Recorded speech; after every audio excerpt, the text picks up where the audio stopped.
இங்கே பார்த்தீங்கன்னா நம்ம ஹீரோயின் டோரிமான் இருந்தால் நல்லாயிருக்கும், நம்ம டைம் மிஷினில் மாற்றி போய் பொம்மை கொடுக்காம கொடை கொடுத்துருக்கலான்னு சொல்லிட்டு பேசிகிட்டே வரும்போது ஹீரோ ஒரு டோரிமான் பொம்மை எடுத்து வந்து நிற்கிறாரு.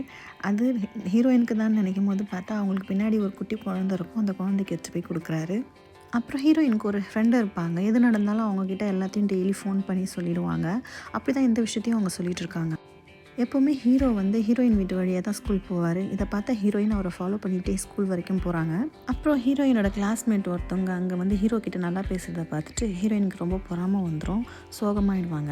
அப்புறம் அவங்க கிளாஸ்மேட் வந்து ஹீரோயின் கிட்ட பேசுவாங்க, ஆனால் அவங்க ஒழுங்காக பேச மாட்டாங்க, அவாய்ட் பண்ணிட்டு போயிடுவாங்க. அப்புறம் அவங்களோட ஆர்ட் கிளாஸில் ஆர்ட் சார் வந்து சொல்லுவார், யாருக்காவது ஆர்ட் கிளாஸ் ஜாயின் பண்ணோன்னா நான் ஃப்ரீயாகவே ஆர்ட் கிளாஸ் சொல்லித்தரேன், வந்து என்கிட்ட ஜாயின் பண்ணிக்கலாம்னு சொல்கிறாரு.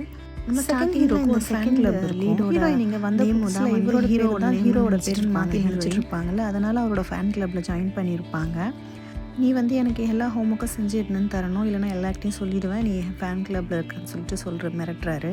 ஹீரோயினுக்கும் என்ன செய்யறதுன்னு தெரியாமல் ஓகேன்னு சொல்லிடுறாங்க.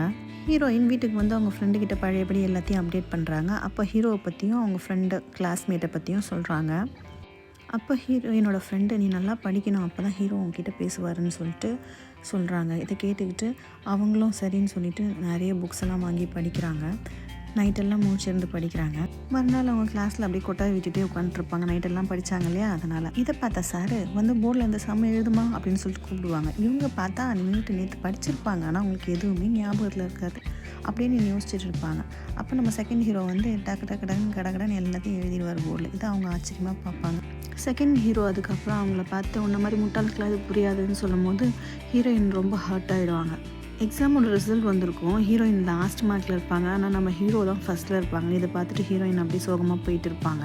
இந்த சோகத்துலேயே வீட்டுக்கு வந்தால் வீட்டில் வந்து அம்மாவை தங்கச்சியை வீட்டை பார்த்து நீ நல்ல மார்க் எடுக்கிற, ஆனால் உங்கள் அக்கா உன்ன மாதிரி கிடையாதுன்னு சொல்லும் போது ஹீரோயினுக்கு ரொம்ப கஷ்டமாயிடும். உடனே வீட்டை விட்டு கிளம்பி லைட் ஹவுஸ் மாதிரி ஒரு இடம் இருக்கும், அங்கே கிளம்பி போயிடுவாங்க. உள்ளே போய் பார்த்தா அங்கே நிறைய நோட்ஸ் எல்லாம் இருக்கும். அவங்க எல்லாத்தையும் ஆச்சரியமாக பார்த்துட்ருப்பாங்க.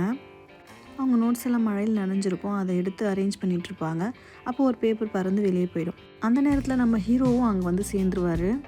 அப்போ அந்த பறந்து போன பேப்பர் எடுத்து வந்து கொடுப்பாரு. கொடுத்துட்டு ஹீரோயினுக்கு ஏன் மார்க் கம்மின்னு கேட்கும்போது நான் ஒரு முட்டாள்னு சொல்லிட்டு என் பெஞ்ச்மேட்டும் சொல்லிட்டான் அப்படின்னு சொல்லிட்டு ஃபீல் பண்ணுவாங்க. அப்போ நம்ம ஹீரோ வந்து உட்கார் நான் அவனுக்கு சொல்லித்தரேன்னு சொல்லிட்டு மேக்ஸை வந்து சொல்லித்தருவார்.